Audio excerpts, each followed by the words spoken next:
Hello, friends. Thank you for responding to my channel launch of To Be Well. Thank you for your subscriptions, for taking the time to view my content, and for your messages. I had one viewer tell me that the information in one of the episodes was exactly what she needed at the time that she needed it. And she was very grateful for that. And that made me feel so good. So, in future episodes, we'll be taking a deep dive into food. You knew it was coming, and I'll be talking about the serious changes that you must make if you want to support your metabolic health and thereby avoid inflammation and the diseases that proceed from it. So, in this week's episode, I intend to feed your spirit.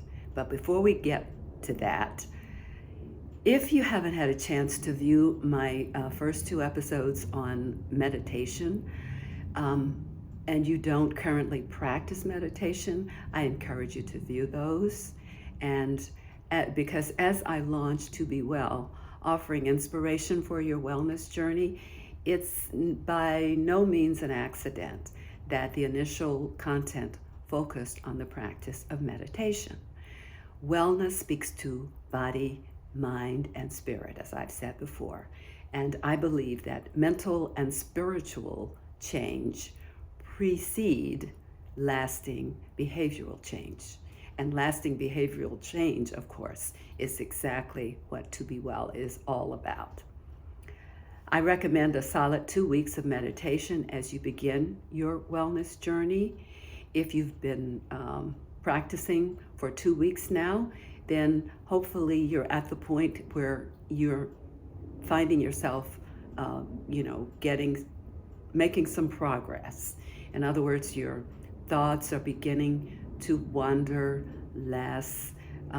Your thoughts are increasingly, little by little, becoming more and more positive, and that you are feeling more and more relaxed at the end of your meditation session. And if that is true, if that's you, then I'm thinking that you're ready to incorporate visual imaging into your meditation. As you focus on your breath and your thoughts begin to quiet down, which is what you do at the beginning of each session, I want you to go ahead and visualize yourself as already healthy. I want to see yourself as healthy and vibrant and well. And this is critically important. I want you to feel what you would feel like if that were so. And I want you to hold this visual and hold this feeling for the remainder of your session, or as long as possible for the duration of your session. And I want you to repeat that process in all of your future meditations. Okay? And remember, as a woman thinks in her heart, so is she. As a man thinks in his heart, so is he. Now, let's move on to today's message. As you know, change can be challenging, but I want you to know that you are not alone in this. As you begin your wellness journey, you can expect synchronicities, those meaningful coincidences, to show up in your life and to support you and your commitment to wellness. I know whereof I speak. I want to share with you one of my own amazing synchronistic experiences. And I will take you back probably three decades or more, because my family and I had moved to a new city. I didn't know very many people. We had moved there just maybe 3 or 4 months prior, and I had gone back to work after having been home with the boys, and my youngest was entering first grade, so I went back to work, and it was very challenging work as a systems engineer. New software, new hardware, steep learning curve, lots of travel and training. And also, I was going through a divorce. So as you can imagine, I was under a heck of a lot of stress. So I went in to my doctor. In this context, I went into my doctor for a checkup, to my gynecologist.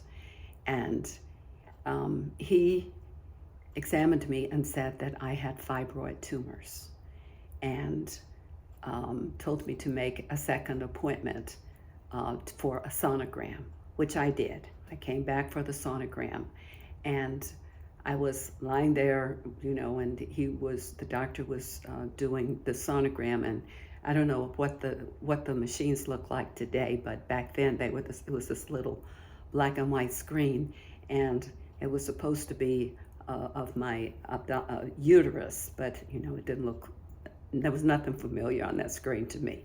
But he proceeded to point out these fibroid tumors and the size and so forth, and said that definitely I needed a hysterectomy, and that he would do his best to save one of my ovaries. So I left that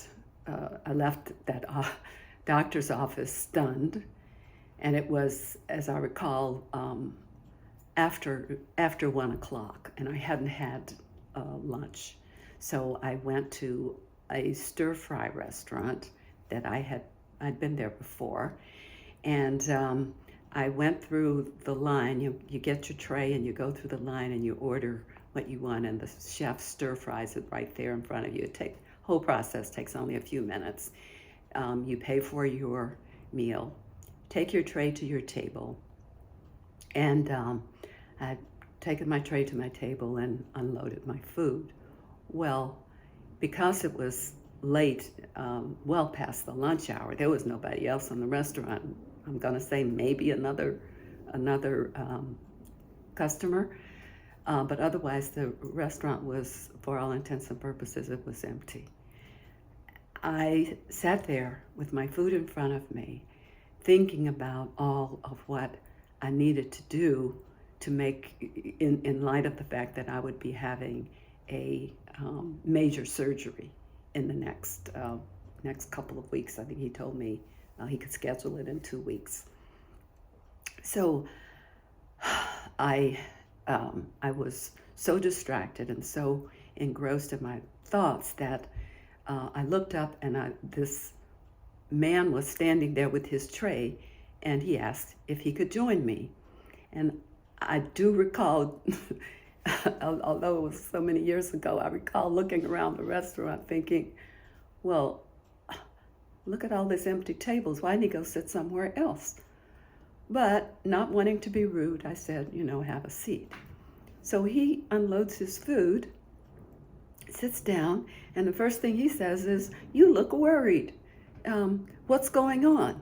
And now I'm thinking, okay, now you've just crossed all the lines. I don't even know you, and you're asking me, what's wrong.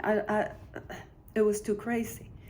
So I diverted the question to whatever, and just, started talking, making small talk, I guess, as I sort of ate my food.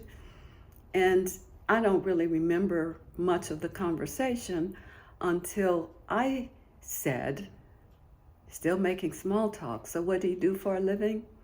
And he said, "I'm a gynecologist." And I said, "You're a gynecologist?" And he said, "Yes, I'm a gynecologist." And now I'm like, what? You can't imagine, how amazing I thought this was. So now I won't say I'm happy, but at least I was open to sharing with him that I had just received a diagnosis from my own gynecologist, and that I was facing major surgery. And he asked me a couple of questions about the fibroid tumors, the size and the symptoms. And he said, and he took a card out of his pocket and gave it to me. And he said, this is my colleague. Give him a call and have a second opinion. I really don't think that you need a hysterectomy based on what you're telling me, but go to him and have a visit, have a consultation, which I did. And so, I called the office and made an appointment with his colleague, and they told me that I needed to bring the sonograms, the film from the sonogram. So I went to my doctor's office to pick those up, and when I did, the nurse ushered me into the doctor's office, and after a few minutes, I sat in front of the desk, and after a few minutes, the doctor came in and sat behind his desk and asked me, what did I need? And I told him that I needed the sonogram film for a second opinion. And he asked me, well, who was the doctor? And I gave him the name of the doctor. And then he said, his face turned beet red and his hands began to shake. And he said, well, I don't mind you getting a second opinion, but I wouldn't go to that doctor. And I'm sitting there thinking, well, what is going on here? So anyway, I leave that office with the images, and I take them in for my second opinion. And this second doctor consults with me and concludes in just a few minutes that I don't need a hysterectomy, and that the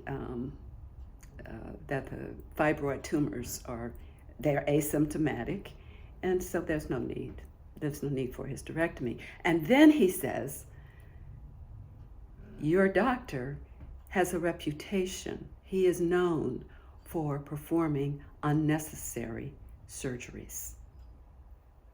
So there you have it. I mean, every time I think about this experience, I get goosebumps. Because to make a long story short, I never had the surgery. I never had any symptoms. And, in this story that I just told you, I was sitting alone in a restaurant, feeling like I could have been the only person on the face of the earth. Okay? And back then, you should know that second opinions were not the norm. I mean, you could get one if you wanted to get one, but your doctor's advice was what was second only to God. And if the doctor said you needed XYZ, you did XYZ. I have a very different opinion and a different mode of interacting with my doctor today. I wouldn't, it's very different. But back then, when I was young, in my 30s, I would not have gone and gotten a second opinion. And then if you think about everything that needed to happen for that stranger and me to show up in the same place at the same time in my hour of need with the information I needed, the information that undoubtedly saved me from an unnecessary major surgery, it just boggles your mind. So here's the thing. That feeling of being alone and needing to handle that situation without any help, that's how I was feeling when I was sitting there in that restaurant. But that feeling, that is a complete illusion. I was not alone. And I want you to know that as you begin to make positive steps toward a healthier version of yourself, and I don't know you personally, I don't know what is motivating you to be well. Maybe you have, you're having some health issues of your own. Maybe you're drowning in stress. Maybe mama or uncle so-and-so or a friend has suffered grievously and perhaps even succumbed to a preventable chronic disease, and you don't want to go out like that. So you've decided to make some changes. So of course, there will be challenges. I'm not going to lie to you. There will be obstacles. But if you think about it, if change was easy, everybody would have exemplary health, right? But I want you to know that you can set aside any uncertainty or fear of failure or whatever is standing in your way or will stand in your way in the future, any future obstacles, because just as I experienced what I feel and I am sure was divine intervention as I sat there in that restaurant, going through a divorce, in a new and challenging job, facing a scary diagnosis, in the final analysis, I was not alone. And you can go ahead and take that bold step forward, knowing that the Creator, the God of the universe, the Holy Spirit knows what you need and will meet you where you are. I want you to expect little signs and wonders, serendipities, meaningful coincidences that will show up to let you know that you are not alone, and nothing less than the God of the universe has your back. When the student is ready, the teacher will appear. This is Joy Strickland, your certified wellness coach. Thanks for watching To Be Well, inspiration for your wellness journey. I'll see you next time.